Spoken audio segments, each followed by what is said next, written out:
Since 2003, this is the Sports Source, East Tennessee's #1 sports talk show. Presented by Junk Be Gone, Phoenix Conversions. With your host, John Bennington.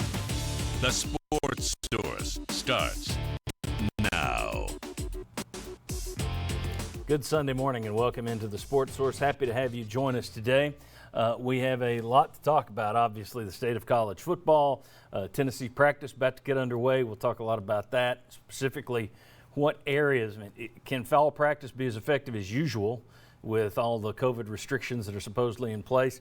We'll talk about whether or not, we'll talk about which areas of offense and defense we feel need the most focus in fall camp. And we'll also talk about a big week for Tennessee basketball and just the overall job that Rick Barnes has done in terms of elevating this program as a destination for the biggest players in the country. All that in this show. Let's get right underway. This first segment is brought to you by our friends at Junk Be Gone. Local, local, local. A company locally owned, family owned for that matter. Right from the idea of the business to the logo design, they did it all. If you need to get rid of junk from around your house, any kind of, that could be old furniture, that could be an old boat, that could be just boxes of stuff you're not using anymore. If you need to get that out of your house, out of your place of work, call the East Tennessee company that I use every single year. Junk Be Gone. You can ask my neighbors. They see that dumpster in my driveway for a week every single year. Junk Be Gone, they do tremendous work. You can find out more about them by going to junkbegone.biz. All right, let me welcome in today's panelists. In bubble number one here, we have Josh Ward from WNML, The Sports Animal. Thank you for joining us. Thanks, Sean. Next to him, we have Jimmy Himes, also from WNML, The Sports Animal. Got two of you guys on here today. Thank you. Thanks. And down there, longtime East Tennessee sports writer and media personality, emphasis on personality, Chuck Cavaleras. Chuck, thanks for joining us. Thank you, John. All right, let's get started. It seems that in these days, we basically have to start each week with the update on where things stand. So let me just run through some of this. You've seen most of it, I'm sure, but weird week in college football. Last Sunday, we talked about the fact that some conferences could be calling it quits, and sure enough, the Big Ten and the Pac-12 put their seasons on hold and said we're going to try to play in the spring. Now that's led to some upset players. That led to some upset parents saying what's going on here. You also had the SEC, ACC, and Big 12 all come out and say, hey, we're sticking to our plans. We're going to wait and see what happens. We're moving forward. And practice begins this week in the Southeastern Conference. Meanwhile, the NCAA canceled all fall championships in every sport except FBS Division I football. The reason is they don't control the championship there. That's controlled by the 10 FBS conferences, the playoff. Vanderbilt has had several players opt out for the season that aren't going to play this year, including their leading tackler from a year ago. And overnight, this is a positive. It looks like a big positive on paper. The NBA and NBA Players Association have funded a study by Yale University looking into creating a faster test, COVID test, called the saliva test, that you don't have to do the swab, and you get results back in a couple of hours. They're only $4 a test, so it's much cheaper, much faster. And Yale University has gotten that thing approved. The FDA approved it apparently yesterday. At least the story broke late last night that I saw it. So that is a positive, to where you also now have some national writers saying, did the Big Ten and Pac-12 jump too soon in terms of closing down the season? All that's out there. At UT, you have 155 people self-quarantined. You had 28 people test positive with folks back on campus, 20 students, 8 employees in the university, 155. Okay, that's where everything stands. I'm sure I've forgotten some other schools and things that have come out there. Your thoughts on specifically college football and the SEC in Tennessee? Where's your the meter this week? Feel a little better about them playing? Feel a little worse? About the same? Where are you? It feels pretty business as usual to me, John. I mean, yeah. I lost confidence. I don't know how anybody couldn't have after the Big Ten and Pac-12 decisions. And I know the SEC is going to make its own choice. Same with the Big 12 and ACC, but they seem to kind of be aligned right now in terms of trying to figure out what to do. The day after the Big Ten and Pac-12 canceled, the Big 12 puts out its schedule for the 2020 season. That also shows you the division that just continues to exist in terms of decisions being made and leadership. There is no one path that college football is traveling, and that might mean good news in the end for one or two conferences, but for college football, it is a very bumpy road. I'm not sure if there are a lot of right answers right now because we're not really sure. As you mentioned, it is a bumpy road. You've got now one of the things that happened in two conferences that said no was they were going to start their seasons a little bit earlier.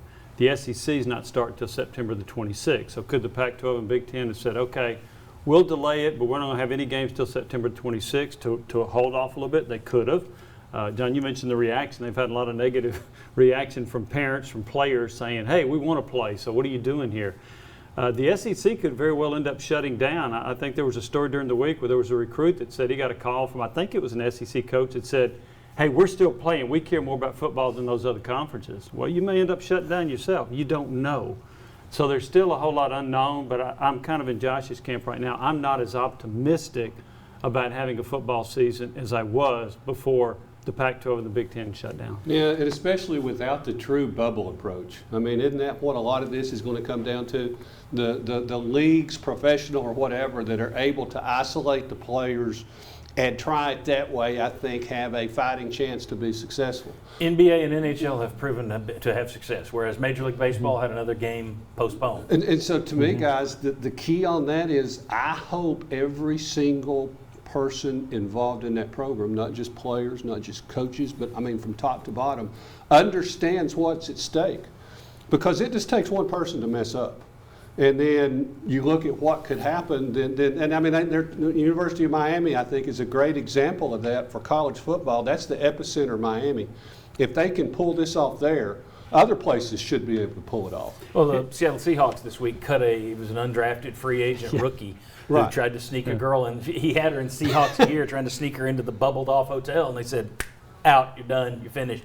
The Whacked Cleveland his career Indians by doing optioned two players who broke protocol and are two really good players, and they said, nope, you have to leave. Yeah, I so mean, they were punished for doing it. And we can remember, a lot of people, and I'm sure viewers at home can too, when you were a freshman in college, think about these high school seniors for a second that are now freshmen. Look what all they went through with the end of their high school year. Now you're just wanting to get back to having a good time, and that's what you really can't do. UT Chattanooga had like 8 members of fraternity from a party on like August the 8th. They're having it. Notre Dame's having issues the same way with like 20 students. It's the bubble and the students. That's the issue. And the team is too big that you can't just cordon off. I mean, the initial argument was if you take these guys and put them someplace separately, then they are no longer student athletes. They're no longer on the campus and doing. I think we're going to get to the point where we say, okay, you're going to take all your classes online and you're going to be living in this bubble. I don't think you'll do it for football season. We'll get to this later. I do think they're going to learn that lesson and get there for basketball. But, Jimmy, go ahead. Yeah, and I was going to say Oklahoma concerns me from this perspective. So initially they thought they were going to have a season opener in August the 29th. So they were like 5 weeks of conditioning, weightlifting, and so forth. There was one positive test. Then when they moved the schedule back, they let the players go home. They disband that. 9 positive tests. That's the kind of thing that concerns me, that if they're not isolated, then you're running the risk of more people having positive tests. And I think unlike the NBA, WNBA, and what they're doing with their bubbles and so forth, in college football, it's probably more like Major League Baseball, right? Because you're not being able to isolate them. And what's happened in Major League Baseball? The Cardinals didn't have a game for what? Almost 3 weeks? Right. And we've had other games postponed. I think more than 20 Major League Baseball games have now been postponed. I thought one interesting quote this week came from, he's now the president at Oregon State. He was the president at LSU prior to being at Oregon State. They asked F. King Alexander is his name, your thoughts on what the Pac-12 saw that the SEC isn't. And he said, I think probably reality. That's an interesting comment. They were really spooked. Apparently, their medical advisors, and it's interesting, there is some question. The SEC's medical teams aren't speaking. If you can request them, but they won't. You're not getting any word from them. At least that's what I'm reading. There was a medical expert who's on the task force at LSU with the SEC who spoke to The Athletic here in the last 48 hours. Okay, there you go. I missed that one. And part of the response was, we knew more. We were ahead. We started getting prepared for this sooner than others. And part of the explanation was we saw more than they did because we had outbreaks earlier than they did. But part of the explanation was we got ourselves more prepared earlier than the Pac-12. Well, that's interesting because the Athletics were one of the places that came out and ripped the SEC for not having their medical experts speak. So I think it's appropriate that they then came out and spoke. I think she also said there was no case of myocarditis either in Right, within the the reports. Which That's is what Within scared the a lot of the Big Ten, Pac-12, it's a heart ailment that can be caused by a virus. And with the COVID, as you know, it can attack just about anything. So there were stories that the Pac-12 saw. Their medical experts did a PowerPoint, apparently, showing the coaches and athletic directors, here's a high school kid from Washington who died of this. Here's a former Florida State basketball player in his 20s still who had COVID, beat it, then had a heart attack, and they think it's related. There's a kid at Indiana who his mother went on Facebook and really kind of warned parents that even if they do all the right steps, there's no truly protecting each kid. And that's what it gets down to.